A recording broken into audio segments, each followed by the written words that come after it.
Gentiles amigos, bienvenidos a Mirada Profunda, este espacio de periodismo sin compromisos. ¿Han notado ustedes que el clima de incertidumbre se incrementa a lo largo y ancho del territorio nacional? ¿Que los rumores crecen?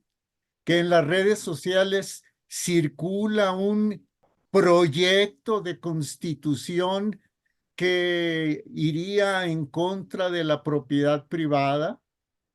¿Han revisado el proyecto de nación de Morena para el 2024-2030? ¿Han visto cómo el presidente de la República se ha enfrascado en un debate con el expresidente Ernesto Zedillo Ponce de León? ¿Cómo la población de algunos municipios ha creado autodefensas y armado a niños para defenderse de los grupos criminales? Esta es la situación por la que atraviesa la República Mexicana en estos momentos. Vamos a platicar de ello, lo hacemos siempre con mucho gusto con el maestro en justicia federal Víctor Manuel Ornelas Carsolio, abogado egresado de la Facultad de Derecho de la Universidad Nacional Autónoma de México y maestro en justicia federal, decíamos, por el INACIPE, Instituto Nacional de Ciencias Penales. Mi querido Víctor, primero te saludo. Muchísimas gracias, querido Jorge. Muy buenas tardes. Un placer tener la oportunidad de encontrarnos y desde luego también con todos nuestros amigos. Muchas gracias. ¿Habías visto a lo largo de tu carrera un escenario como el que tu servidor acaba de resumir? No, no, querido Jorge, lamentablemente no. Y mira que hemos vivido tiempos convulsos, complicados en muchos aspectos. Pero me parece que el aspecto más delicado, querido Jorge, es tener a un presidente de la República, un jefe de Estado y un jefe de gobierno actuando como vocero de su partido político, como actuando como jefe de una facción y como jefe de esta facción se dedica a denostar y atacar a aquellos a quienes debería de gobernar y darles las mejores condiciones para poder desarrollarse. Es el caso del enfrascamiento que tiene el presidente de la República con diversos grupos de la sociedad, particularmente con periodistas, querido Jorge, a los que ataca poniendo en riesgo su integridad, la integridad de sus familias e incluso sus trabajos. Pero no solo eso, querido Jorge, además el presidente tiene una sociedad tácita con el crimen organizado que le permite manejar y controlar varias partes de la República, varios pueblos, varias ciudades de diversos estados de facto.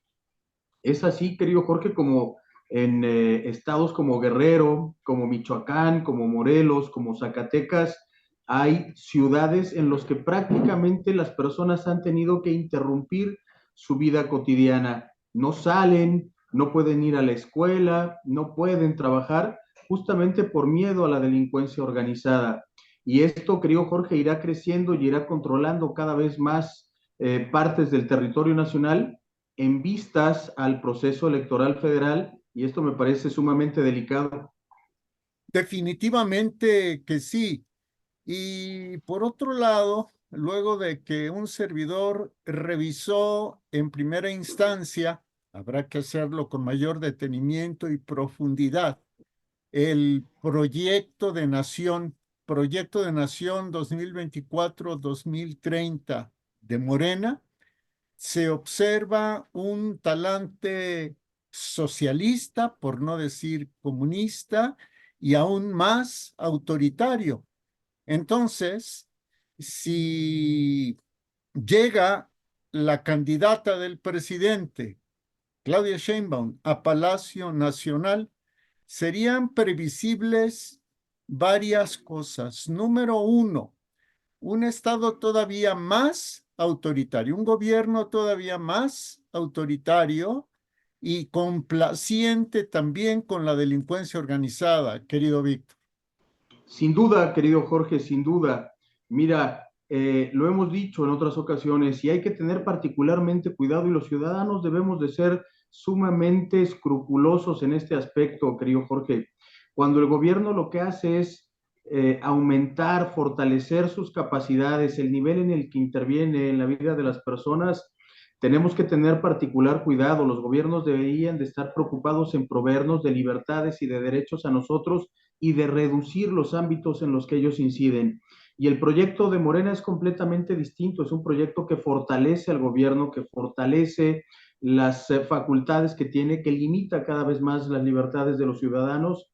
Y esto, sin lugar a dudas, querido Jorge, con la complicidad del crimen organizado, que en muchos aspectos forma parte, y perdón, en muchas partes forma, desde luego, gobierno con el partido del presidente de la República. Y esto, querido Jorge, de verdad es algo que tiene que ponernos en alerta y debemos de tomar cartas en el asunto desde cada una de nuestras trincheras, no permitiendo que esto suceda y desde luego denunciando estas circunstancias. O sea, que el 2 de junio, con la participación amenazante de la delincuencia organizada y con las estratagemas electorales de López Obrador, de Sheinbaum, de Morena, pues lo que se perfila es la consolidación, lo dice Jorge Santa Cruz, la consolidación de un narcogobierno. Lamentablemente, querido Jorge, lo hemos dicho prácticamente desde el inicio de este gobierno y hoy no hay lugar a duda de que justamente estamos en un escenario en el que el gobierno convive con la delincuencia organizada porque ambos, perdón, se benefician de ese binomio, tristemente. Y en cambio, a periodistas críticos o a periodistas que investigan, simple y llanamente, o exhiben su patrimonio, lo cual pone en riesgo no solo a los periodistas, sino a sus familias, o se presiona para que los corran. Un panorama en verdad desalentador. Censura para los periodistas y absoluta complacencia para los grupos criminales, querido Víctor. Así es, querido Jorge, lamentablemente. Gracias, como siempre, por esta participación tuya en Mirada Profunda, este espacio de periodismo sin compromisos. Querido Víctor, Un abrazo afectuoso, querido Jorge. correspondido. Gracias también a la doctora en Administración Pública, Laura Flores Reyes, por haber inspirado y hecho posible esta serie de entrevistas con el maestro Ornelas Carsolio. Y sobre todo, gracias a usted, porque nos ve, nos oye y participa. Nosotros no pedimos que se suscriba al canal. ¿Sabe qué pedimos en todo caso? Que si le parece interesante y constructivo, que mm, sugiera a otras personas que vean este espacio. Ahora, si desean suscribirse, serán bienvenidos. Hasta muy pronto. Gracias.